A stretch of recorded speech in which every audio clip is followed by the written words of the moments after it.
من يهده الله فلا مضل له ومن يضلله فلا هادي له ونشهد أن لا إله إلا الله وحده لا شريك له ونشهد أن سيدنا وحبيبنا ومولانا محمدا عبده ورسوله الذي أرسله بالحق بشيرا ونذيرا وداعيا إلى الله بإذنه وسراجا منيرا فقد قال الله تعالى في كلامه المجيد وفرقانه الحميد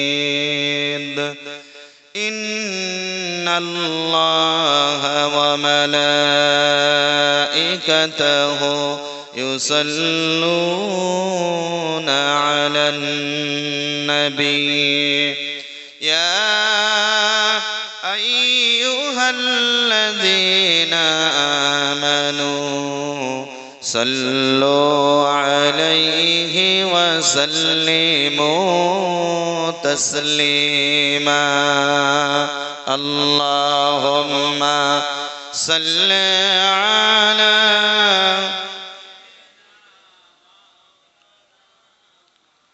وعلى آل سيدنا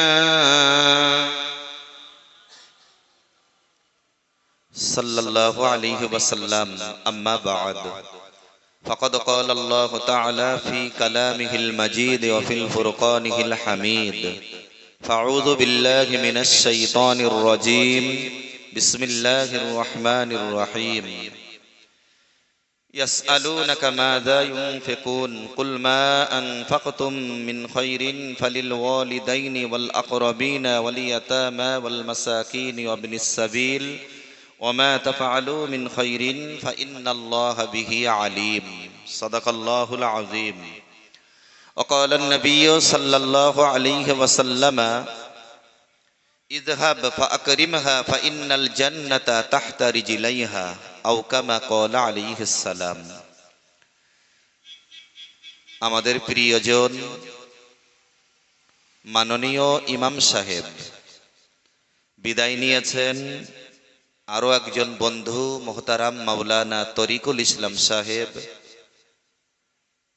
এছাড়া মাওলানা মাহমুদুল হাসান সাহেব আর শুরু করেছিলেন সম্ভবত জনাব মোহতারাম মাওলানা রজব আলী সাহেব এক কথায় ওলামা হযরত যারা একে একে বিদায় নিয়েছেন তাদেরকে মোবারকবাদ জানাই যারা উপস্থিতি দিয়েছেন আমার শ্রদ্ধেয় সমবয়স্ক স্নেহধন্য সম্মানিত সুধী শ্রোতা মণ্ডলী সকলকে আন্তরিক মোবারকবাদ জানিয়ে আল্লাহ পাকের শাহী দরবারে শুকরিয়া আদায় করি প্রাণ খুলে সবাই বলেন আলহামদুলিল্লাহ বিশ্বনবীর শানে জানাই অসংখ্য দুরুদ ও সালাম সকলেই বলুন সাল্লাল্লাহু আলাইহি ওয়াসাল্লাম সম্মানিত উপস্থিতি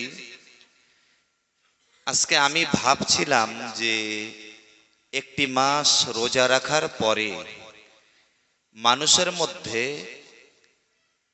একটি ক্লান্তি এবং একেবারেই দুর্বলতা আসাটাই স্বাভাবিক তারপরেও আপনারা এত মানুষ এখানে বসে আছেন আল্লাহর শুকরিয়া দোয়া করি আল্লাহর কাছে আল্লাহ যেন সকলকে দ্বীনের সহযোগী হিসাবে কবুল করেন বলুন আল্লাহুম্মা আমিন নবী করিম সাল্লাল্লাহু আলাইহি ওয়াসাল্লাম বলেছেন তাদারুসুল ইলমি সাআতাম মিনাল লাইলি খায়রুম মিন ইহইয়া রাতের কিছু সময় যদি দ্বীনি শরীয়তের ইলম অন্বেষণ করতে কেউ সময় দেয় সারা রাত জেগে থেকে ইবাদত করলে যে নেকি হয় রাতের কিছু সময় দ্বীনি ইলম অন্বেষণ করলে আল্লাহ সেই নেকি বান্দার নামায় আমালে দান করে দেন আর একটু জোরে বলেন একে একে মাওলানারা খুব গুরুত্বপূর্ণ কথা আপনাদের মাঝে রাখছিলেন গ্রামের কৃতি সন্তানেরা বর্তমান এই গ্রামে এমনই একটা অবস্থা হয়ে গেছে যে এরাই আলোচনা করার জন্য যথেষ্ট, বাইরের থেকে না আসলেও হয়ে যাবে। আল্লাহর মেহেরবানি, এটা গ্রামবাসীর জন্য বড় উপহার। বলুন আলহামদুলিল্লাহ।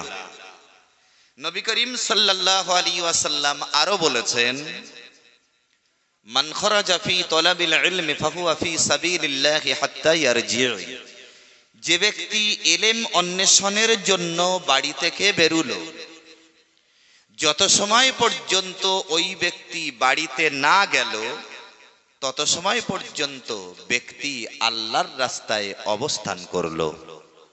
সবাই বলেন, হাদিসের আলোকে আমরা এখন কার রাস্তায় আছি?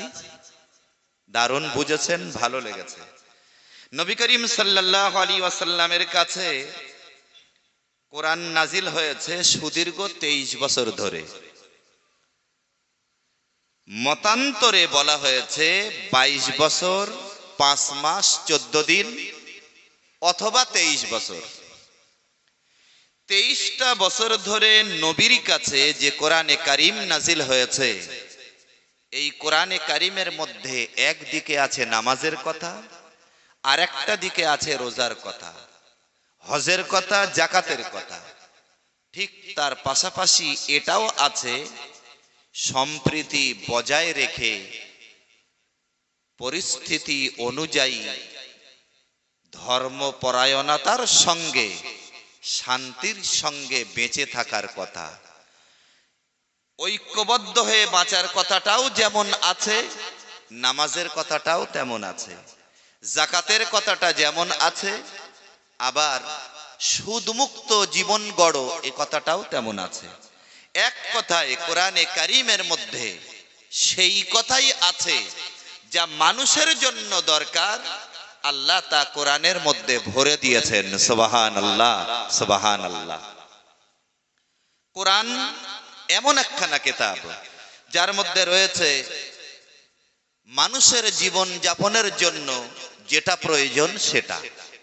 প্রিয় নবী সাল্লাল্লাহু আলাইহি ওয়াসাল্লামের কাছে 23 বছর ধরে কোরআন নাজিল করে আল্লাহ বলে দিলেন, নবী হে, কুল ইয়া আইয়ুহান নাসু ইন্নী রাসূলুল্লাহি ইলাইকুম জামিআ।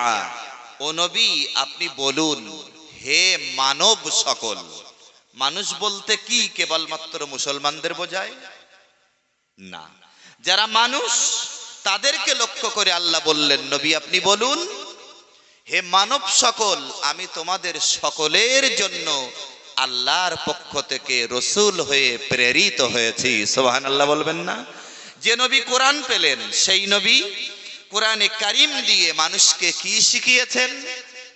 নবী করিম সাল্লাল্লাহু আলাইহি ওয়াসাল্লামের কাছে কোরআন নাজিল হলো, যে কোরআনের মধ্যে রয়েছে মহাকাশ তত্ত্ব, যে কোরআনে রয়েছে ভূতত্ত্ব, যে কোরআনের মধ্যে রয়েছে লাইফ সায়েন্স, আছে পলিটিক্যাল সায়েন্স, আছে কোরআনের মধ্যে রাজনীতি, অর্থনীতি, সমাজনীতি, বন্দিনীতি, সন্ধিনীতি, চুক্তিনীতি, রাষ্ট্রনীতি, পররাষ্ট্রনীতি, অস্ত্রনীতি, যুদ্ধনীতি। রাসূলুল্লাহ এসব নিজে করেছেন, অন্যকে করে দেখিয়েছেন। কোরআনে কারিম দিয়ে বিশ্বনবী রোম, শাম, পারস্য বিজয় করেছেন। সুবহানাল্লাহ বলবেন না?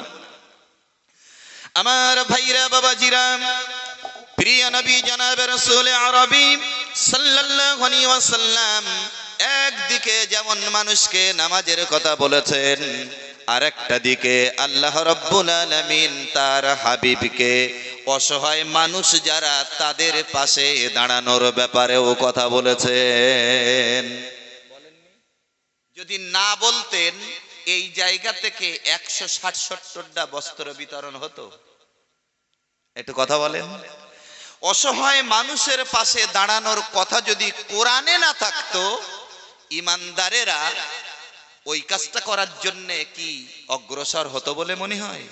কোরআনে আল্লাহ বলেছেন, হাদিসে নবী বলেছেন, যার কারণেই তো ইমানদার অসহায় মানুষের পাশে দাঁড়াতেও শিখেছেন। সুবহানাল্লাহ।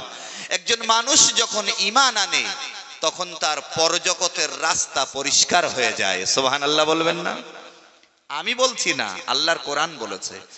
মহান আল্লাহ রাব্বুল আলামিন বলেছেন, ইন্নাল্লাযীনা আমানু ওয়া আমিলুস সালিহাতি কানাত লাহুম জান্নাতুল ফিরদাউসি নুজুলা। আগে বলেন সুবহানাল্লাহ। মহান আল্লাহ রাব্বুল আলামিন বলেছেন, ইন্নাল্লাযীনা আমানু, নিশ্চয়ই যারা ঈমান এনেছে, ওয়া আমিলুস সালিহাতি, এবং ভালো কাজ করেছে, কানাত লাহুম জান্নাতুল ফিরদাউসি নুজুলা, আল্লাহ রাব্বুল আলামিন তাদের জন্য জান্নাত প্রস্তুত রেখেছেন। একটা লোক বলবেন যে আমার মধ্যে ঈমান নেই, বলতে পারবো না, কারণ তাসদীকুম বিল কলব, ইকরারু বিল লিসান, আমালু বিল জাওয়ারিহ, তিনটির সমন্বয়ে হয় ঈমান। একটা জবানে বলা, আর একটা দিলে বসানো, আর একটা বাস্তবে রূপ দেওয়া।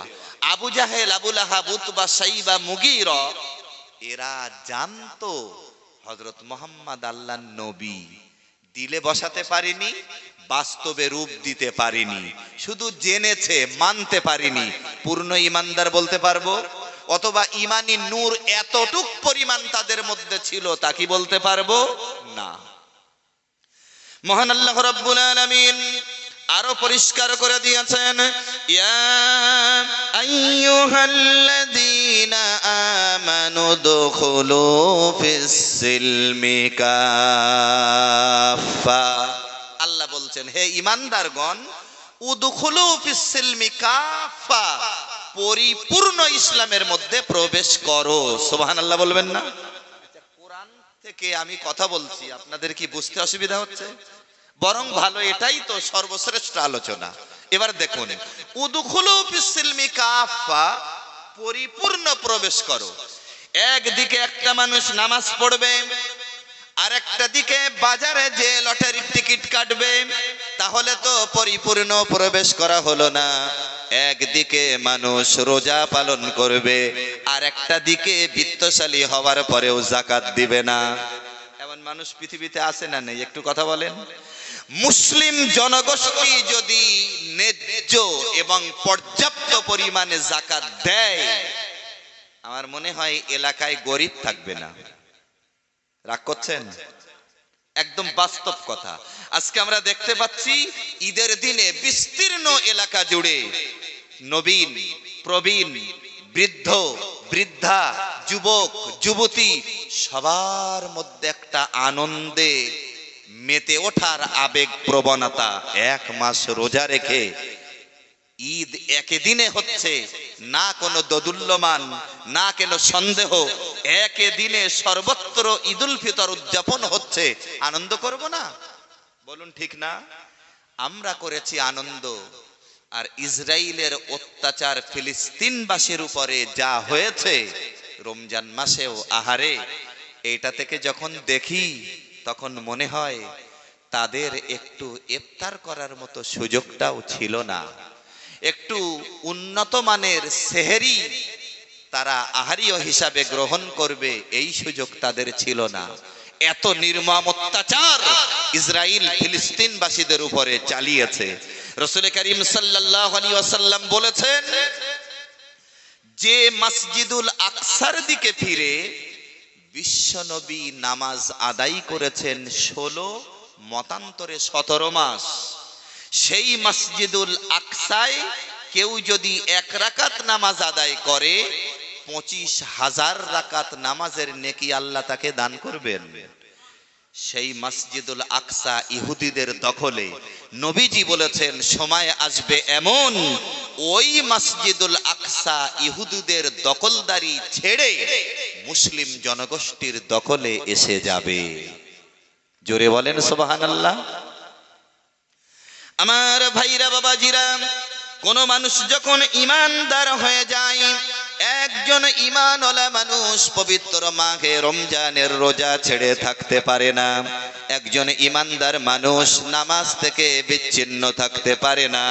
একজন পূর্ণ ঈমানদার মানুষ অনৈসলামিক কার্যকলাপ করতে পারে না। যেই নাকি অন্যের পুকুর থেকে একটা মাছ চুরি করতে যাবে, ঈমান নামক সম্পদ তাকে বাধা দেবে।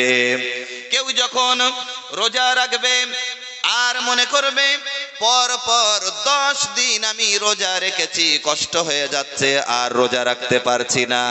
এই চিন্তাটা যখনই আসবে, ঈমান নামক সম্পদ তাকে বাধা দিবে না, রমজানে তুমি রোজা ছাড়তে পারবে না। কেউ যখন লটারির টিকিটের কাছে যাবে, ঈমানদার যদি হয়, ঈমান তাকে বাধা দেবে, এটা হারাম কাজ করা যাবে না। এই জন্যে ঈমান যখন কারো মধ্যে এসে যায়, ওই ব্যক্তি তখন ভাগ্যবান হিসেবে বিবেচিত হয়ে যায়।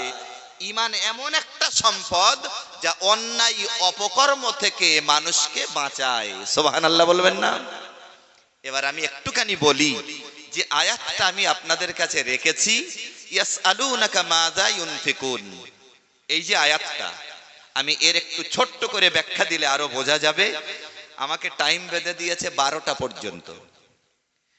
2-5 মিনিট যদি দেরি হয়ে যায়, আপনারা কি অসন্তুষ্ট হবেন? বছরে একটা দিন, জানি না এখানে বছরে আরো জলসা হয় কিনা, তবে একটা বার আমি এখানে প্রোগ্রাম পেয়েছিলাম, সম্ভবত 2 বছর আগে। বৃষ্টি বাদলার কারণে আমাকে বলল যে এবছর সে সমস্যা হয়ে যাচ্ছে। আমি নির্দিষ্ট সময়ে শেষ করার চিন্তা নিয়েই বিস্তার আলোচনাকে ছোট করছি, একটুখানি খেয়াল করুন। রাসূল করিম সাল্লাল্লাহু আলাইহি ওয়াসাল্লামের কাছে সওয়াল করেছে কখনো মদিনার ইহুদিরা, রাসূলের কাছে কখনো সওয়াল করেছে নবীর সাহাবীরা, আবার কখনো কখনো মদিনার ইহুদিরা মক্কাবাসী যারা, তাদেরকে সওয়াল করার মতো মস্তিষ্ক তৈরি করে দিয়েছে। আমি একটু তাফসীর থেকে কথা বলছি, একটু মনোযোগ রাখবেন, আলহামদুলিল্লাহ পরিষ্কার বোঝা যাবে। এখন একজন সাহাবী রাসূলের কাছে প্রশ্ন করলেন, ইয়াসআলুনাকা মাযা ইউনফিকুন, আপনার কাছে জানতে চাই আমার সম্পদ আমি দান করব কোথায়। কথাটা ভালো বুঝতে পারছেন? যেমন রাসূলের কাছে প্রশ্ন এসেছে, ইয়াসআলুনাকা আনিল আহিল্লা, ও নবী আপনার কাছে জিজ্ঞাসা করছে লোকেরা, চাঁদ এক রকম থাকে না, বাড়ে কেন কমে কেন? পূর্ণিমার চাঁদ আর সদ্য চাঁদ মানে নতুন চাঁদ, দুটো কি এক রকম? আলাদা? প্রিয় নবী জনাব রাসূল আরবী সাল্লাল্লাহু আলাইহি ওয়াসাল্লামের কাছে যখনই প্রশ্ন এসেছে, ইয়াসআলুনাকা আনিল আহিল্লা, ও নবী আপনাকে লোকেরা জিজ্ঞাসা করে চাঁদ বাড়ে কেন কমে কেন, একই রকম কেন থাকে না? আমরা দেখেছি কখনো চাঁদ একটা কাস্তের মতো দেখি, আবার কখনো যেন একটা কাট কাটা দা যেমন তেমন দেখি, আবার কখনো কখনো চাঁদ গোলাকার থালার মতো দেখতে পাই। নবীর কাছে যখন এই প্রশ্ন করা হলো, আল্লাহর নবীর কাছে প্রশ্ন করেছে মানুষ, প্রতিটা প্রশ্ন যখনই নবীকে করা হলো, প্রশ্নের প্রত্যেকটা জবাব দিলেন আমার আল্লাহ। একটু জোরে সুবহানাল্লাহ বলবেন না? প্রশ্ন করছে মানুষ আর জবাব দিচ্ছেন ইয়াসআলুনাকা আনিল আহিল্লা, লোকের আপনাকে জিজ্ঞেস করে চাঁদ বাড়ে কেন কমে কেন, আল্লাহ বললেন কুল হিয়া মাওয়াকিতু লিন-নাস, ও নবী আপনি বলুন। সুবহানাল্লাহ বলেন। এখানে প্রশ্ন ইয়াসআলুনাকা মাযা ইউনফিকুন, সম্পদ ব্যয় করব কোথায়? আল্লাহ বললেন কুল, ও নবী আপনি বলুন। চিন্তা করছেন, ইয়াসআলুনাকা ওয়া ইয়াসআলুনাকা দিয়ে সওয়াল করা হয়েছে আল্লাহর নবীর কাছে 15 বার। কবার জিজ্ঞাসা করা হলো? 6666টি আয়াতের মধ্যে নবীকে সওয়াল করা হয়েছে 15 বার। 15 বার সওয়াল করেছে মানুষ, প্রত্যেকটার জবাব দিয়েছেন আমার আল্লাহ। সুবহানাল্লাহ বলবেন না? এই কথাটা কি সহজ মনে করলেন? কথাটা সহজ। প্রশ্ন করছে মানুষ, জবাব দিচ্ছেন আল্লাহ। সবটাই আলহামদুলিল্লাহ আমার কাছে তা মওজুদ আছে, কিন্তু আমি তো সময় পাবো না, সেদিকে বলছি না। এই কথাটাই একটু বলি। নবীর কাছে প্রশ্ন করা হলো ইয়াসআলুনাকা মাযা ইউনফিকুন, আমার সম্পদ আমি ব্যয় করব কোথায়? লোকেরা আপনাকে জিজ্ঞাসা করছে যে তারা তাদের সম্পদ, কোন সম্পদ কোথায় ব্যয় করবে। আল্লাহ জবাব দিচ্ছেন কুল, আপনি বলুন মা আনফাকতুম মিন খায়র, তোমরা যা ব্যয় করতে চাও ফালিল ওয়ালিদাইন, তা ব্যয় করো তোমার মা বাপের কাছে, তোমার মা বাপের তা প্রাপ্য। যাকাত কি মা বাপ নিতে পারবে? আমি মশলা একদম বলি না, প্রসঙ্গক্রমে কথাটা এসে গেল। সন্তান যদি মনে করে আমার এবার 20 লক্ষ টাকা যাকাত, তা আমার মা, আমারই মা, যাকাতের টাকা কিছুটা দিয়ে মাকে বলি, মা এই 2 লাখ টাকা তোমাকে দিলাম, এই টাকাটা তুমি রাখো, অন্তত দেখে স্বস্তি পাও। যাকাতের টাকা যদি সন্তান মাকে দেয়, সেটা কি যাকাত আদায় হবে? আপনারাও টুকটাক জানেন, আল্লাহর মেহেরবানি, যাকাতের টাকা মাকে দেওয়া যায় না। অথচ আমর বিন জামুহ রাদিয়াল্লাহু আনহু অনেক সম্পদের মালিক, রাসূলের কাছে জিজ্ঞেস করলেন, ইয়া রাসূলুল্লাহ, ইয়া হাবিবাল্লাহ, হুজুর আমার তো অনেক সম্পদ আল্লাহ দান করেছেন, আমার এই সম্পদ আমি ব্যয় করব কোথায়? আল্লাহ জবাব দিলেন, কুল মা আনফাকতুম মিন খায়র, তোমরা যা কিছু ব্যয় করতে চাও তা প্রাপ্য তোমার মা বাপের। 2 নম্বর, অল আকরবিন, তোমার আত্মীয় স্বজন যারা তাদের, অলিয়াতামা এবং এতিমদের, অল মাসাকিনি মিসকিনদের, অবনিস সাবিল এবং পথিক মুসাফির যারা তাদের, অভাবগ্রস্ত যারা তাদের। এবার একটুখানি ব্যাখ্যা দেই। প্রিয় নবী জনাবে রাসূল আরবি সাল্লাল্লাহু আলাইহি ওয়াসাল্লাম যখন এই সওয়ালটা মানুষের কাছ থেকে পেয়েছেন, আল্লাহ পাক তার জবাব দিয়ে দিলেন, তোমরা যা কিছু ব্যয় করতে চাও এটার হকদার, এটা প্রাপ্য তোমার আব্বা আম্মার। আপনি অনেক বিত্তশালী মানুষ, অনেক সম্পদ আল্লাহ রাব্বুল আলামিন আপনাকে দিয়েছেন। দুনিয়ার সকল মানুষকে দেখার আগে সন্তান হয়ে সর্বপ্রথম দেখা লাগবে আব্বা আম্মাকে। কিছু মনে করবেন না, জানি না এখানকার অবস্থা কেমন, মুসলিম জনগোষ্ঠীর ভিতরে এমনটিও হচ্ছে।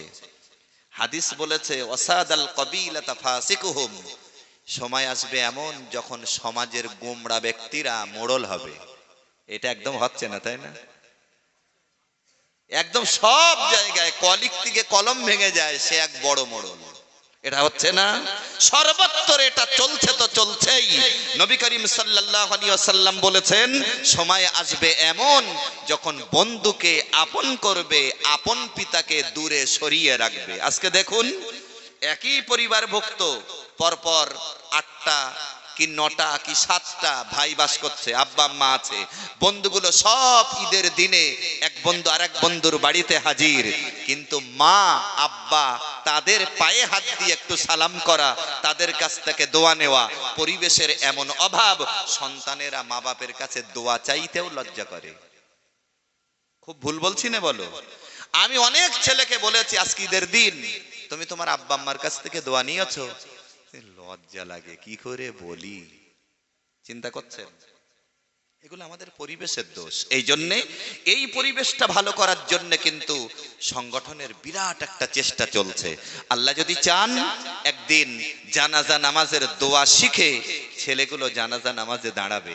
আল্লাহ যদি চান, তারাবি নামাজের দোয়া মোনাজাত শিখে একদিন তারাবি নামাজ পড়তে ছেলেরা দাঁড়িয়ে যাবে ইনশাআল্লাহ।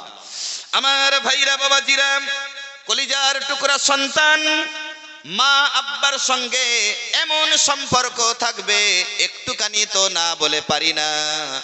সন্তান যখন বড় হয়, আব্বা আম্মা তখন একেবারেই শিশু বাচ্চার মতো হয়ে যায়। জীবনের প্রথমে যখন মা এবং আব্বার মুখাপেক্ষী থাকে সন্তান, আবার সময় এমন এসে যায় যখন আব্বা আম্মা সন্তানের মুখাপেক্ষী হয়ে যায়। বলুন, হয় না? বুঝতে পারেননি? ছোট্ট জীবনে মা বাপের মুখাপেক্ষী হয় সন্তান, আর মা বাপ যখন বৃদ্ধ হয়ে যায়, তখন ওই মা বাপ সন্তানের মুখাপেক্ষী হয় না, হয় না? দুর্ভাগ্যজনক সত্য এই, ঈদের সময় যখন চলে আসে, পবিত্র মাহে রমজানের রোজা যখন চলছে, 20টা রোজা পার হয়ে যাওয়ার পর শ্বশুর আব্বাকে জামার পিস দেওয়া লাগবে, লুঙ্গি একটা ভালো দামি লুঙ্গি দেওয়া লাগবে, একটা ভালো গেঞ্জি দেওয়া লাগবে, শাশুড়ি আম্মাকে শাড়ি দেওয়া লাগবে, অন্যান্য বস্ত্র দেওয়া লাগবে। শ্বশুর আব্বার জন্য হয়, শাশুড়ি আম্মার জন্য হয়, আবার বাস্তবতার দিকে লক্ষ্য করে একটুখানি না বলে পারি না। যদি ওই বউয়ের ওই স্ত্রীর বোন থাকে তার জন্যেও হয়, আবার যদি ভাই থাকে তার জন্যেও হয়, পয়সা যদি কিছু থাকে তখন মা বাপের জন্যে হয়। ভাবনাটা আগে ওই দিকের, এদিকের ভাবনা ভুলে যাচ্ছে। আমি কিন্তু এখানকার কথাটাই বলছি না, গোটা জগৎটার কথাই একটু বলছি। অসংখ্য ফ্যামিলিতে এমন আব্বা আম্মা ভালো খাটতে পারে না, মা রান্নাটাও ভালো করতে পারে না, আব্বা রোজগার করতে পারে না। খুব ভালো ছিল 26 বছর বয়স পর্যন্ত ছেলেটা, মা বাপকে বলে মা বাজারে যাচ্ছি, মা অমুক জায়গায় একটু খেলা হচ্ছে সেখানে যাচ্ছি, খালামার বাড়িতে যাচ্ছি। কিন্তু যেই গিন্নি ঘরে এসে গেল, 1 বছর যেতে না যেতেই সংসারের মধ্যে ফাটল ধরলো। হচ্ছে না হচ্ছে না একটু কথা বলেন। এই ওয়াজগুলো কেন? মা বাপের প্রতি শ্রদ্ধাশীল হও, তার জন্য তো এই শিক্ষা। যারা বেনামাজি নামাজি বেনে যাও, তার জন্য তো এই শিক্ষা। যারা বেরোজগার রোজাদার হয়ে যাও, সেজন্যই তো এই আলোচনার মজলিস। রাগ করছেন না তো আমার উপরে? আমি আল্লাহর দিকে চেয়ে কোরআন থেকে বলছি, ফালিল ওয়ালিদাইন, আব্বা আম্মার প্রতি তোমরা তোমাদের প্রাপ্যটা দিয়ে দাও। আমার ভাইরা বাবাজিরা একটুখানি খেয়াল করে দেখুন, আব্বা কত বড় নেয়ামত একটা সন্তানের জন্য। আপনি আপনার সন্তানকে, অর্থাৎ আপনার বয়স যখন 8 বছর, আব্বার বয়স তখন ধরেই নিলাম 48 বছর, 38 বছর, 35 বছর, এমন সময় আপনি বাজারে চলে গেছেন, বিরাট ঝড় বৃষ্টি বজ্রপাত হয়েছে, কলিজার টুকরা সন্তান সঙ্গে সঙ্গে বলছে, আব্বু আমি এসেছিলাম হেঁটে, আমি হেঁটে বাড়ি যেতে পারবো না, আমার ভয় করছে। এমন আব্বা এই পৃথিবীর বুকে নেই যে সন্তানটাকে বলবে তাহলে তুই থাক আমি বাড়ি যাই। বলবে কোনোদিন? বাপ কোনোদিন বলবে? কোলে করে, কাকে করে, কাঁধে করে, মাথায় করে ওই সন্তানটাকে বাড়ি আনবে। মা কত বড় নেয়ামত। আল্লাহ না করুন সন্তান যদি অসুস্থ হয়ে যায়, ডাক্তারের কাছে নিয়ে গেছে, ডাক্তার বলেছে আমার কাছে এমন কোনো মেডিসিন নেই যে আপনার সন্তানটাকে বাঁচাতে পারবো। মা আর দেরি না করে চলে গেছে একজন মাওলানার কাছে, হুজুর একটা তাবিজ করে দেন, যে তাবিজটার কারণে আমার সন্তানটা সুস্থতা লাভ করতে পারে। মাওলানাও বলে দিলেন এমন কোন তাবিজ আমার কাছে নেই যে আপনার সন্তানকে ভালো করতে পারবো। ডাক্তার বলেছে পারবো না, মাওলানা বলেছে পারবো না, কোথায় গেলে আমার সন্তানটা সুস্থতা পায়? মা একবার দৌড়ায়, বাপ একবার দৌড়ায়, বড় ভাইটা অন্যান্য ভাই একবার দুবার যায়, কিন্তু মা বাপ কোনোদিনের জন্য ধৈর্য হারায় না। এরপরে কোনো একজন ডাক্তার সঙ্গে সঙ্গে তাকে রেফার করেছে মেডিকেল কলেজে, তাকে ভর্তি করা লাগবে। মা নিয়ে গেছে সেখানে, ডাক্তাররা চেক আপ করে বলে দিয়েছে একটুখানি দাঁড়াও তারপরে কথা বলবো। ভর্তি করা হয়ে গেল। 2 দিন, 3 দিন, 4 দিন, 5 দিন, 10 দিন হয়ে যায়। মা সর্বাবস্থায় সন্তানের জন্য দোয়া করে। ডাক্তার বেরিয়ে এসে বলছে আমি আর কিছুই করতে পারলাম না, মনে হয় তোমার সন্তানটা বাঁচবে না, তুমি সেই জনের কাছে দোয়া করো, তিনি যদি ফিরিয়ে দেন তাহলে তোমার সন্তান বাঁচবে। ভাই গেল ভাইয়ের জন্য, দেখে বাড়ি আসলো। আবার বোন গেল ভাইয়ের জন্য, দেখে বাড়ি আসলো। মা আব্বা এত বড় নেয়ামত, জীবন চলে যাবে তাও স্বীকার, সন্তানকে হাসপাতালে রেখে বাড়িতে যাব না। মা অস্থির হয়ে যায়, মশার কামড়ে ওই হাসপাতালের বারান্দায় গাছের নিচেই যে কোনো ভাবে তার দিন রাত পার হতে থাকে। একবার খাওয়া হয় তা 2 বার খাওয়া হয় না। সর্বশেষ এই দোয়া আমার মনে হয় আব্বা মা ছাড়া আর কেউ করতে পারে না। ডাক্তার এই কথা যখন বলে আর বুঝি হবে না, মা তখন সেজদায় পড়ে দোয়া করে, আল্লাহ আমার যদি হায়াত থাকে, আমার হায়াত কেটে আমার সন্তানটাকে দিয়ে তাকে বাঁচিয়ে দাও, আল্লাহ আমাকে তুমি ডেকে নাও।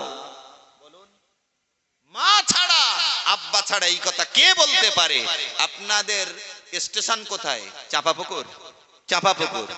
আপনি প্রত্যেক দিন কলকাতাতে একটা কাজের জন্য যান, প্রত্যেক দিন কটার ট্রেন ধরেন, ধরেই নিলাম কম বেশি 10টার ট্রেন আপনি ধরেন, আপনি চলে গেছেন, ঠিক আছে, প্রত্যেক দিন আপনি বলছেন কি আম্মা আমি চলে যাচ্ছি, 9টার ট্রেনে ফিরবো, বাড়ি আসতে আমার 10টা বাজবে। কোনো না কোনো কারণে মাকে ফোন করে বলে দেয়নি ছেলে 10টা বেজে 15 মিনিট হয়েছে, মা কিন্তু খোঁজ করা শুরু করেছে। 10টা বেজে গেল, ছেলেটা বলল 10টায় বাড়ি আসবো, এখন আসলো না তো। আর একজনের কাছে যাচ্ছে, এই খোকা একটু ফোন করে দেখ, ফোনের সুইচ অফ। মার ঠিক থাকতে পারবে বলে মনে হয়? ঠিক থাকতে পারবে? এই নিয়ামত যাদের কাছে আছে, আমার তরুণেরা, যুবকেরা, তোমরা আমার ভাই, তোমরা আমার প্রাণের ভাই বলে বলছি, আব্বা আম্মা যাদের কাছে আছে, জীবন চলে যাক আব্বা আম্মাকে কষ্ট দেব না, এই প্রতিজ্ঞাবদ্ধ হও। একটা কথা, আসলে ঘড়ির দিকে তাকিয়ে কি আলোচনা করা যায়? নবীর সাহাবী আলকামা, জীবনে সবার এই নামটা মনে হয় শোনা আছে, ছোট্ট করে একটুখানি বলছি। হযরতে আলকামা রাদিয়াল্লাহু তাআলা আনহু অসুস্থ, স্ত্রী দেখছেন আমার স্বামী আর বুঝি বাঁচবে না, এমত অবস্থায় আলকামার বিবি খবরটা পাঠালেন রসুলের কাছে। একজন সাহাবী বলে, একজন সাহাবী সঙ্গে সঙ্গে আলকামার খবরটা যখন রসুলের কাছে এসে গেল, প্রিয় নবী 4 জন সাহাবীকে পাঠালেন। কজন বলেছি? 4 জন। হযরতে সালমান ফারসি, হযরতে বেলাল, হযরতে আম্মার, হযরতে আলী, এই 4 জনকে আলকামার কাছে পাঠিয়ে দিলেন, রসুল তোমরা যাও তো আলকামার অবস্থাটা দেখো তো কেমন। 4 জন সাহাবী, হযরতে আলী, হযরতে আম্মার, হযরতে বেলাল, হযরতে সালমান রাদিয়াল্লাহু তাআলা আলাইহিম আজমাইন, ওনারা ছুটেছেন আলকামা রাদিয়াল্লাহু আনহুর বাড়িতে। দূর থেকে লক্ষ্য করেছেন হযরতে আলকামা এতবার কলমা পড়তে যান, কিন্তু একটা বারের জন্যও তার জবানে কলমা উচ্চারণ হয় না। নবীর সাহাবীরা অবাক, সবার চোখে যেন পানি এসে যায়। এমন সময় হযরতে আলী, হযরতে আম্মার, হযরতে সালমান ফারসি রিদওয়ানুল্লাহু তাআলা আলাইহিম আজমাইন, এই 3 জন হযরতে বেলালকে বললেন, বেলাল এতটুকুও দেরি নয়, তুমি চলে যাও আল্লাহর নবীর কাছে খবরটা নিয়ে যাও। হযরতে বেলাল যখন এই খবর রসুলের কাছে পৌঁছে দিলেন, হযরতে রসুল বললেন, ওগো বেলাল তোমার কি জানা আছে আলকামার আব্বা আম্মা বেঁচে আছে নাকি? হযরতে বেলাল বললেন, হুজুর আমি যতদূর জানি আলকামার আব্বা নেই, কিন্তু মা বেঁচে আছে। নবীজি বললেন, ওগো বেলাল আর দেরি করো না, আলকামার মাকে আমার কাছে আসতে বলো। যদি বৃদ্ধা মানুষ হিসাবে আসতে নাও পারে, যদি আমাকে যেতে বলে আমি রসুল সেখানে যাব, অথবা আসতে পারলে আসবে, যে কোনো একটা করো। হযরতে বেলাল দৌড়ে চলে গেলেন, আলকামার মাকে লক্ষ্য করে বললেন, ওগো আলকামার মা, আল্লাহর নবী তোমাকে ডেকেছেন, তুমি যদি যেতে না পারো আল্লাহর নবী তোমার কাছে আসবেন। হযরতে আলকামার মা তখন বললেন, আমার না জানি কত বড় ভাগ্য, আল্লাহর নবী আমাকে ডেকেছে।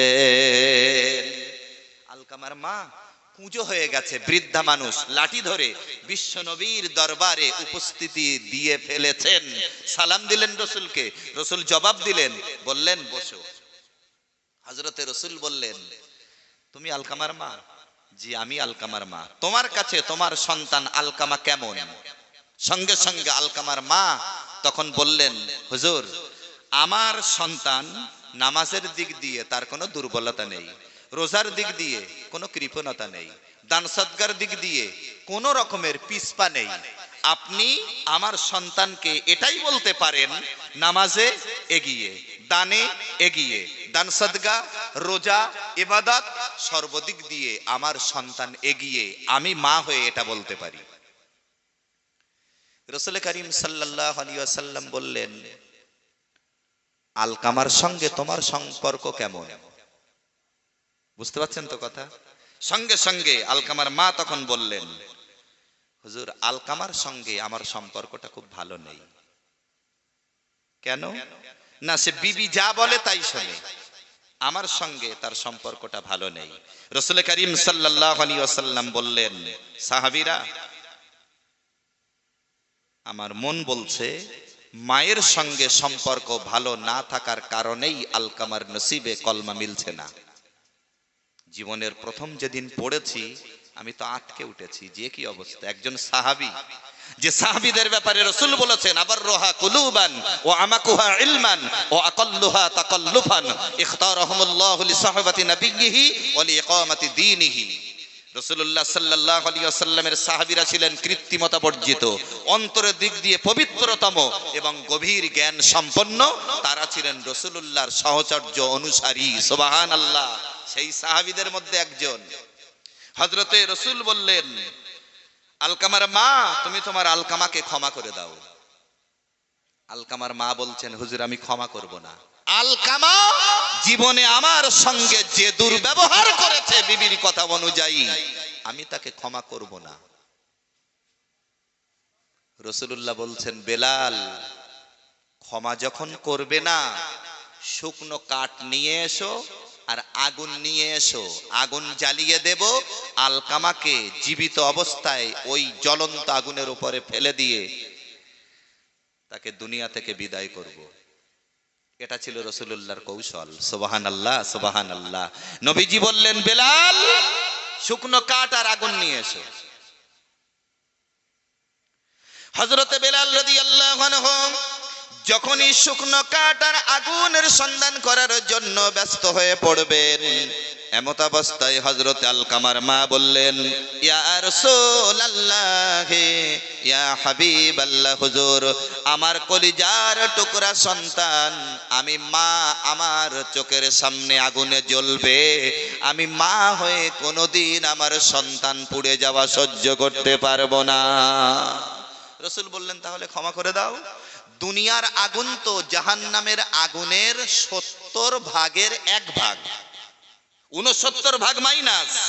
সেই টেম্পারেচার থেকে 69 ভাগ মাইনাস হয়ে যে আগুন, সেই আগুনে পোড়াবো। তোমার সন্তান পুড়বে তোমার চোখের সামনে, তুমি সহ্য করতে পারবে না কেন? না, আমার সন্তান আমার চোখের সামনে পুড়বে, আমি তা সহ্য করব কি করে? হযরত রাসূল বললেন, ও আলকামার মা, তাহলে তুমি তোমার সন্তানকে ক্ষমা করে দাও। আলকামার মা তখন বললেন, ইয়া রাসূলুল্লাহ, ইয়া হাবিবাল্লাহ, হুজুর, আমি মা হয়ে বলছি, আমার সন্তান আলকামাকে আল্লাহর রাস্তে ক্ষমা করে দিলাম। একটু জোরে বলেন, এখনো কথা ক্লিয়ার হয়নি। রাসূল বললেন, বেলাল, তুমি যাও তো, আলকামার যদি কলমা নসিব হয় তাহলে বুঝবো আলকামার মা আলকামাকে অন্তর থেকে ক্ষমা করেছে। পয়েন্টটা দেখেছেন? এর নাম বিশ্ব নবী। আলকামার মা যদি মৌখিক ক্ষমা করে, হয়তো বা আলকামার নসিবে কলমা মিলবে না, আর যদি অন্তরের ক্ষমা হয়, আল্লাহর রহমতে নিশ্চয়ই আলকামার কলমা নসিব হয়ে যাবে। সুবহানাল্লাহ, সুবহানাল্লাহ।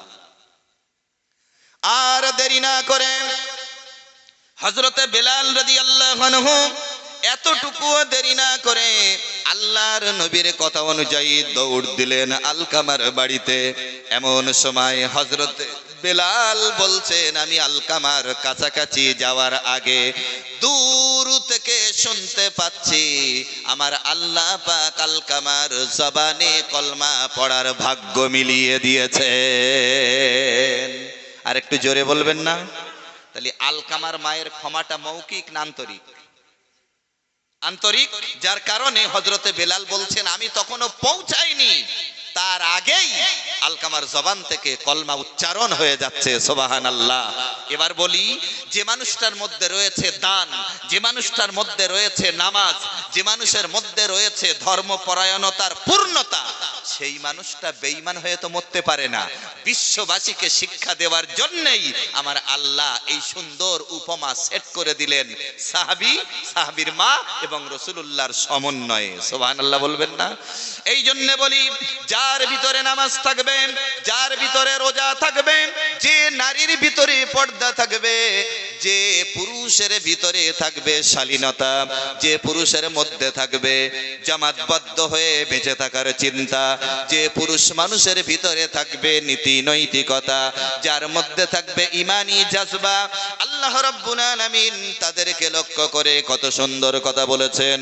ইয়া আইয়ুহাল্লাযীনা আমানু তাকুল্লাহা হাক্কা তুকাতিহি ওয়া লা তামুতুন্না ইল্লা ওয়া আনতুম মুসলিমুন।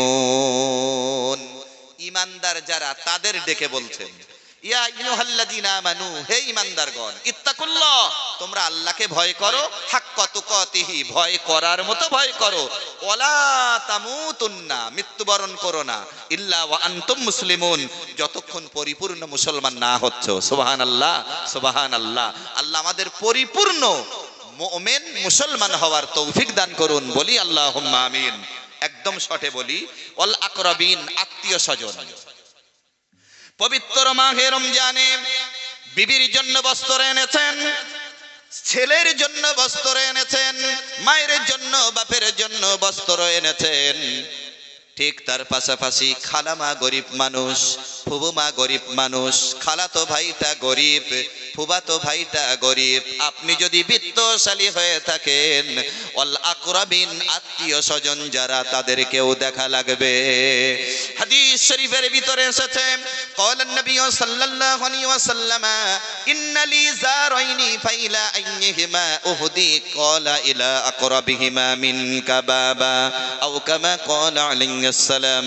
নবীজি বলেছেন, আমার বিবি আয়েশা আমার কাছে জিজ্ঞাসা করলেন, ইয়া রাসূলুল্লাহ, ইয়া হাবিবাল্লাহ, হুজুর, আমার কাছে যখন সদগার মাল আসবে, আমার এধারেও প্রতিবেশী এধারেও প্রতিবেশী, এই দুইজন গরিবের মধ্যে আগে কাকে দেব? আল্লাহর নবী বললেন, সদগার মাল যখন তোমার কাছে আসবে, সর্বপ্রথমে আগে তাকে দাও তোমার ঘরের দরজার নিকটে, যার ঘরের দরওয়াজা। এর দ্বারা কি বোঝালাম?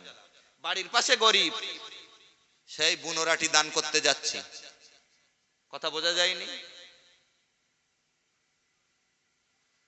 আমি যদি আলোচনা করি এইভাবে, আল্লাহর মেহেরবানি প্রত্যেকটা তত্ত্বের ভিতরে, আমি তো রিলে করছি, বলেছে তো আল্লাহর কোরআন, এজন্য প্রত্যেকটার ভিতরে শিক্ষা রয়েছে।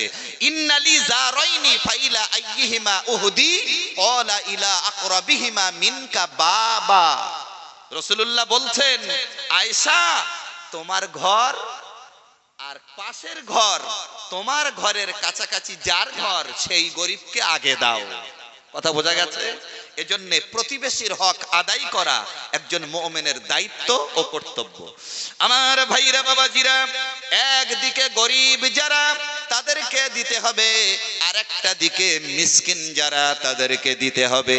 গরিব আর মিসকিনের ভিতরে আমরা পার্থক্য অনেকেই জানি না। ফকির কাদের বলি? যারা ভিক্ষা করে, তাই না? ফকিররা বলো বেশ বড় লোক, কিন্তু মিসকিনরা গরিব। ব্যাখ্যা না দিলে বোঝা যাবে না। ফকির যারা অন্যের দুয়ারে হাত পাতে, নিজের জীবন জীবিকার জন্য অন্যজনের মুখাপেক্ষী, সে না দিলে আমার খাওয়া হবে না, এদেরকে বলা হয় ফকির।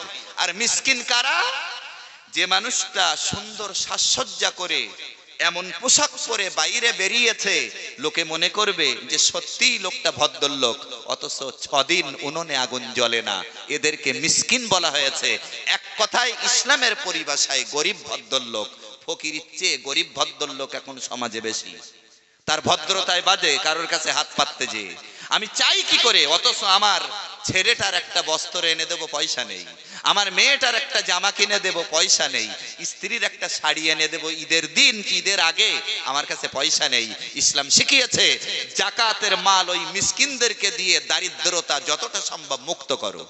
কথা বোঝা যাচ্ছে? আমরা ফকিরদের যতটা দেই, মিসকিনদের বলো অতটা দেই না। খুঁজবেন এইগুলো। একটা লোকের একটা ডিসকভার গাড়ি আছে মানে সে বিরাট বড় লোক না। ভাঙাচোর একটা আছে, এক জায়গা থেকে আরেকটা জায়গায় কোনো রকম যাওয়ার জন্য। আপনি বলবেন মোটর বাইক চালিয়ে চলে, আবার তার যাকাত দিতে হবে না?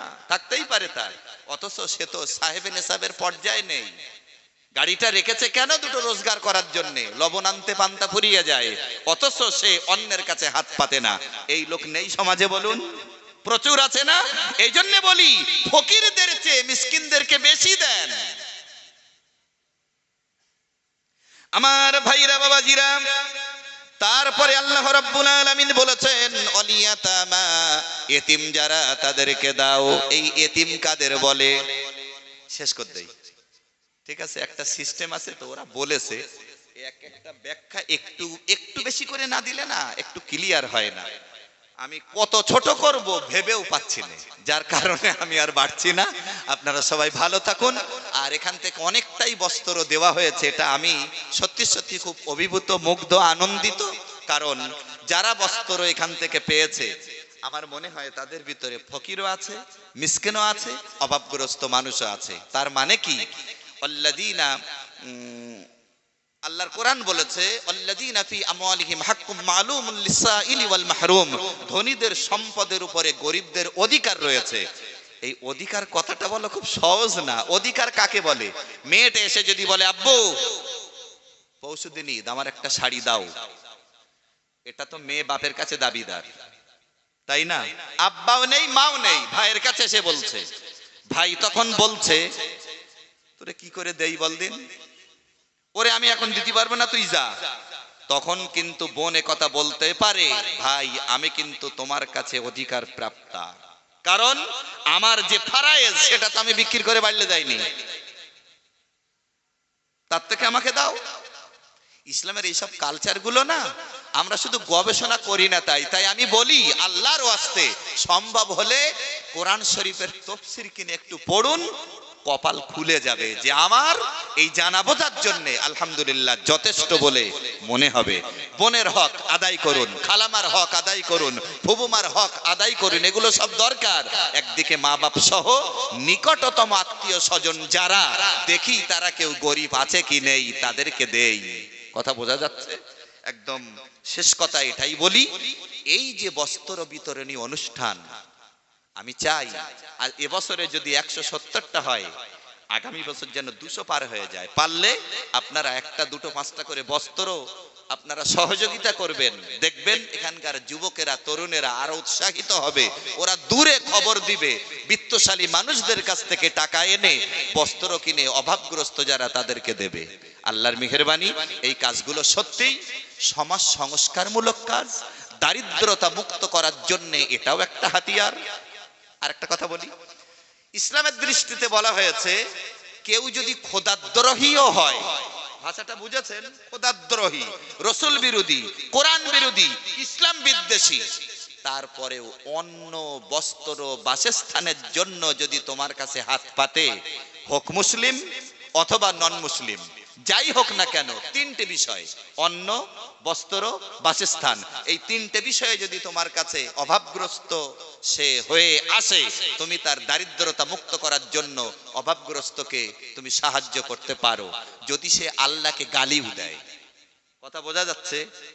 কিন্তু যাকাতের টাকাটা দেবেন অবশ্যই ঈমানওয়ালা মুসলমানদেরকে। যাকাতের টাকাটা নন মুসলিম যারা তাদেরকে দেওয়ার মসলাটা নেই। আপনি দান করতে পারেন গায়ের মুসলিম যারা তাদের, যার বস্ত্র নেই, হিন্দু বস্ত্র নেই, খ্রিস্টান বস্ত্র নেই, ইহুদি, আপনি তাকে লজ্জা ঢাকার জন্য বস্ত্র দিতে পারেন। বাসস্থানের জন্য 1 শতক জায়গা দরকার, আপনার অনেক আছে, আপনার কাছে সে দারগ্রস্ত হয়েছে, আপনি তাকে দিতে পারবেন। কিন্তু যাকাতের টাকাটা ওদেরকে দেওয়া যাবে না, যাকাতের টাকা দিতে হবে ইমানদারকে। কথা বোঝা গেল? আমি একদম মশলা বলি না, সত্যি সত্যিই বলছি, আমি মশলা বলিনি, জাস্ট যেটা পড়াশোনা করেছি সেই দিকটা একটু ইঙ্গিত দিয়েছি। আমার খুব ভালো লেগেছে আপনাদের এই জমজমাট মজলিস। আল্লাহ যদি চান আরো ভবিষ্যৎ জীবনে অনেক কথা শুনতে পাবেন। আমাদের কিচ্ছু করার নেই, ইসরাইলবাসী অত্যাচার চালাচ্ছে ফিলিস্তিনের উপরে, আমরা তাদের জন্য দোয়া করি, আল্লাহ তাদেরকে ভালো করুন, সুস্থ করুন, আল্লাহ স্বাভাবিকতা ফিরিয়ে দিন। বলুন আল্লাহুম্মা আমিন। দোয়া করব, কেউ দাঁড়িয়ে থাকলে বসুন, আশেপাশে কেউ থাকলে একটু বাউন্ডারির মধ্যে আসুন, প্রাণ খুলে দরুদ শরীফ আল্লাহুম্মা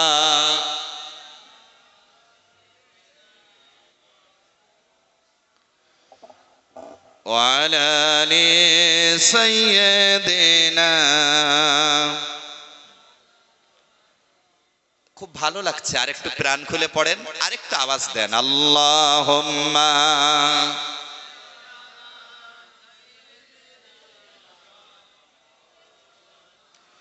ওয়া আলা আলি সাইয়্যিদিনা। হৃদয় আমার কঠিন কালো, হৃদয় আমার কঠিন কালো, পাপের কালিমায় যাব আমি জিয়ারাতে নবীজির রওজায়। আল্লাহুম্মা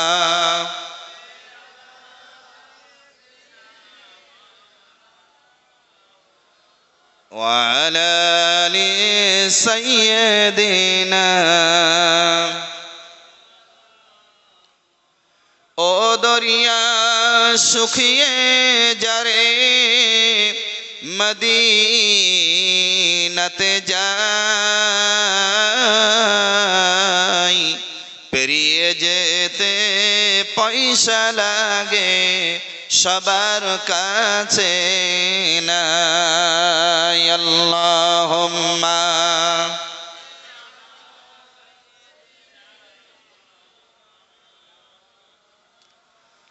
ওয়া আলা আলি সাইয়্যিদিনা।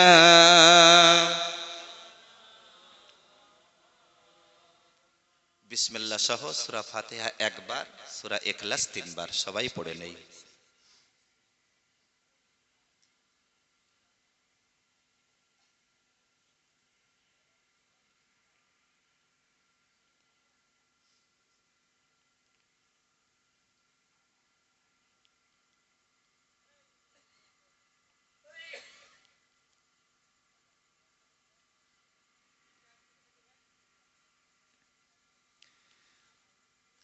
যখন মাহফিলটা শুরু হয়েছিল তখন লোক সংখ্যা বোধহয় খুব কম ছিল, তাই না? আমাকে ফোন করে বলছে লোকজন হয়নি, আপনি একটু সকাল সকাল আসেন। আমি বললাম তা সবে তো শুরু হলো, আল্লাহর রহমত লোক হয়তো হবে, মনে মনে বলছি। হ্যাঁ, এদিকে আমার একটা জলসার প্রোগ্রাম আবার ছিল চণ্ডীগড়ি।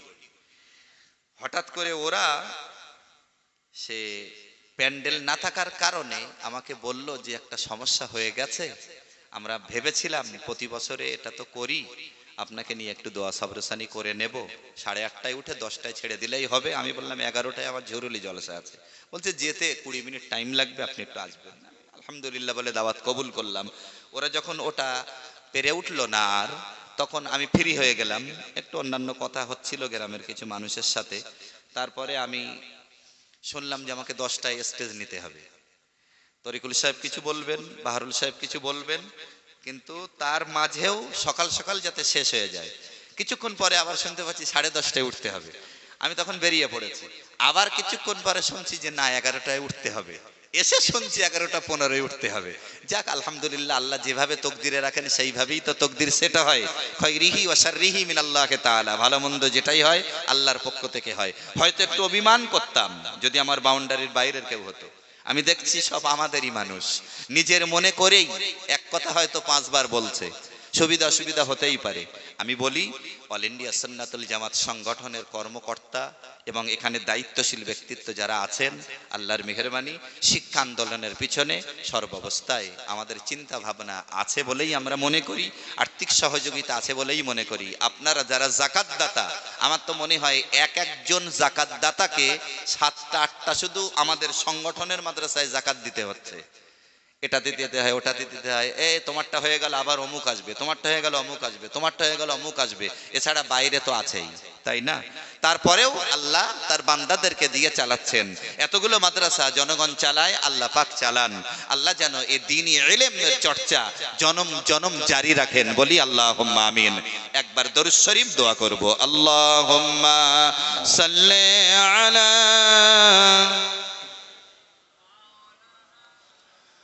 وعلى آل سيدنا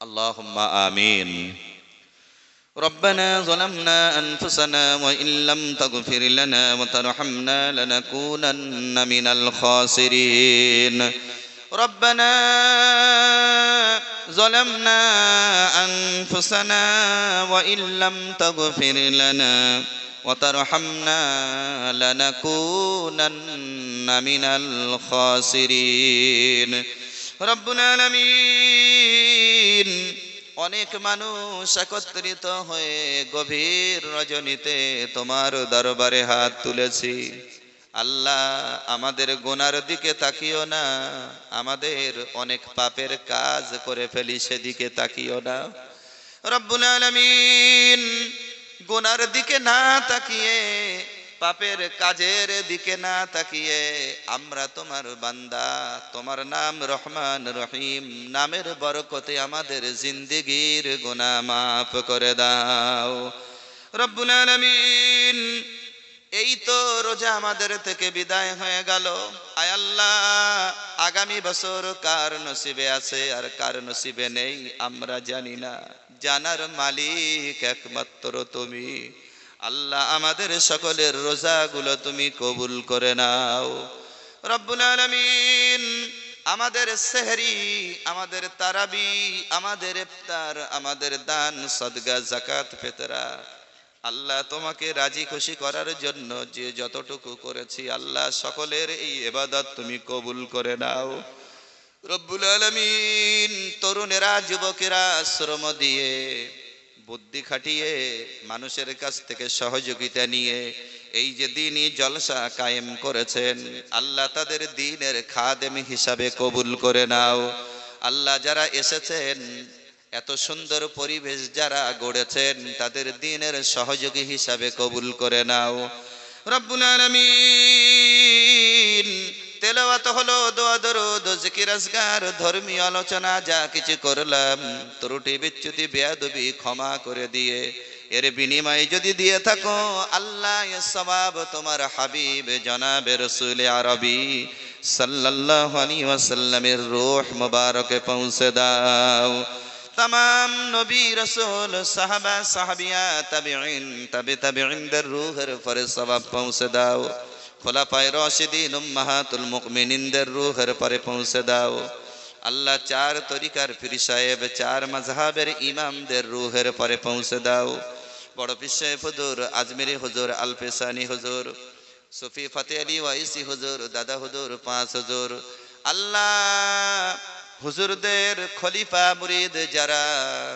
কবর জগতে চলে গেছেন তাদের সকলের রূহের পরে সওয়াব পৌঁছে দাও রব্বুল আলামিন গোটা বাংলা জুড়ে গোটা বিশ্ব জুড়ে যত ওলিয়ে কামেল পীর মাশায়েখ এবং মুমিন মুমিনাত শুয়ে রয়েছেন আল্লাহ সকলের আরো পরে সওয়াব পৌঁছে দাও আয় আল্লাহ সকলের রুহানি নেক দোয়ার ওসিলায় আমরা যারা হাত তুলেছি আমাদের জনম দুঃখিনী মাকে যারা হারিয়েছি আমাদের আব্বা জানকে যারা হারিয়েছি আমাদের হারানো আব্বা আম্মার রূহের পরে সওয়াব পৌঁছে দাও রব্বুল আলামিন আমাদের আব্বা জান আমাদের আম্মা জান আমাদের নানা জান নানি জান দাদু জান দাদি জান ভাই বোন যারা কবরে চলে গেল আল্লাহ তাদের সকলের রূহের পরে সওয়াব পৌঁছে দাও আয় আল্লাহ কত সন্তানেরা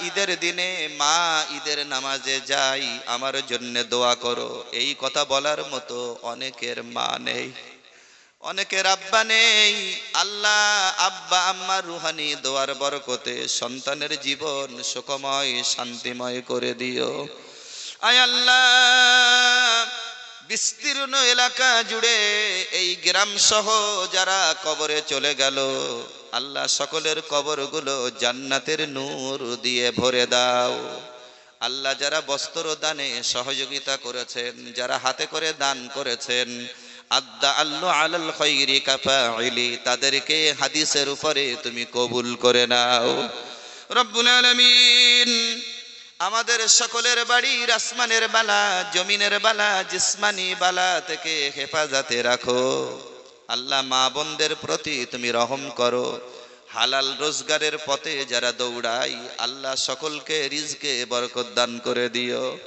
রব্বুল আলামিন। যত মানুষ তোমার দরবারে হাত তুলেছি, আমাদের সকলকে এক জান্নাতের ভিতরে জায়গা করে দিও আল্লাহ। ঈমান নিয়ে চলে যাওয়ার তৌফিক দিয়ে দিও, মুনকার নকিরকে জবাব দেওয়ার তৌফিক দিয়ে দিও। হাসরে মিজানে সিরাতে যাতে আটকে না যাই, তুমি রহম করো আল্লাহ। তোমার হাবিবের সুপারিশ পাইয়ে দিয়ে তোমার দিদার আমাদের নসিবে মিলিয়ে দিও আল্লাহ তাআলা। তরুণদের উপরে তুমি রহম করো আল্লাহ। গোটা বিশ্ব জুড়ে আমরা দেখছি আল্লাহ, বিশ্ববাসী দেখছে ফিলিস্তিনের উপর ইসরায়েলের চরম অত্যাচার। আল্লাহ আল্লাহ, ফিলিস্তিনবাসীকে তুমি হেফাজত করো আল্লাহ। ইসরায়েলকে তুমি হেদায়েত দান করে দাও। যদি নসিবে হেদায়েত না থাকে আল্লাহ, খোদাদ্রোহী যারা, তোমার বিরোধী যারা, দ্বীনের বিরোধী যারা, তাদেরকে যেভাবে তুমি বিদায় করে দিয়েছো, এদের নসিবে হেদায়েত না থাকলে সেইভাবে বিদায় করে দিয়ে ফিলিস্তিনকে তুমি শান্ত করে দাও আল্লাহ। আল্লাহ, আমাদের তো দোয়া করা ছাড়া আর কিছু নেই আল্লাহ। মার কোলে সন্তানগুলোকে কিভাবে মেরে দেওয়া হচ্ছে, মায়ের কোল থেকে কেড়ে নিয়ে বাচ্চাগুলোকে তছনছ করা হচ্ছে আল্লাহ। এই দৃশ্য আর চোখে দেখতে পারি না আল্লাহ। আল্লাহ, তাদের প্রতি তুমি রহম করো আল্লাহ। এতগুলো মানুষ, এতে হয়তো বা হাজী সাহেবরা আছেন, দ্বীনি শরিয়াত পরায়ণ মানুষেরা আছেন, ইমানদার মানুষেরা, নামাজি রোজাদার মানুষেরা, মা বোনেরা, সবাই মিলে দোয়া চাই আল্লাহ। ফিলিস্তিনবাসীদের প্রতি তুমি রহম করো আল্লাহ। আল্লাহ, তাদের তুমি হেফাজত করো আল্লাহ। কোনোভাবেই তাদের কষ্ট দিও না আল্লাহ। জালিমদের হাত থেকে তাদেরকে রেহাই করে দাও আল্লাহ। তরুণ জওয়ান যুবক বৃদ্ধ বাবাজি ভাই মা বোন সকলকে দিনের খাদেম হিসাবে কবুল করে নাও আল্লাহ। আমাদের সকলের দোয়া তুমি কবুল করে নাও। اللهم زدنا ولا تنقصنا وأكرمنا ولا تحرمنا وأرضنا ولا تعسر عنا يا مولانا يا كريم. اللهم حبب إلينا الإيمان وزينه في قلوبنا وكره إلينا الكفر والفسوق والعصيان واجعلنا من الراشدين. اللهم انصرنا فإنك خير الناصرين وارحمنا واحفظنا وارزقنا فإنك خير الرازقين. سبحان ربك رب العزة عما يصفون وسلام على المرسلين والحمد لله رب العالمين. وجعل آخر كلامنا عند الموت لا إله إلا الله محمد رسول الله. ভালো থাকেন, সুস্থ থাকেন, আল্লাহ সকলকে ভালো রাখুন, আমিন। আসসালামু আলাইকুম ওয়া রাহমাতুল্লাহি ওয়া বারাকাতুহু। আচ্ছা, আপনাদের সকলের জন্য কর্তৃপক্ষ খাওয়া দাওয়ার ব্যবস্থা করেছে, অনেকেই জানেন। একটু খাবার পরিবেশ করে বসে যান।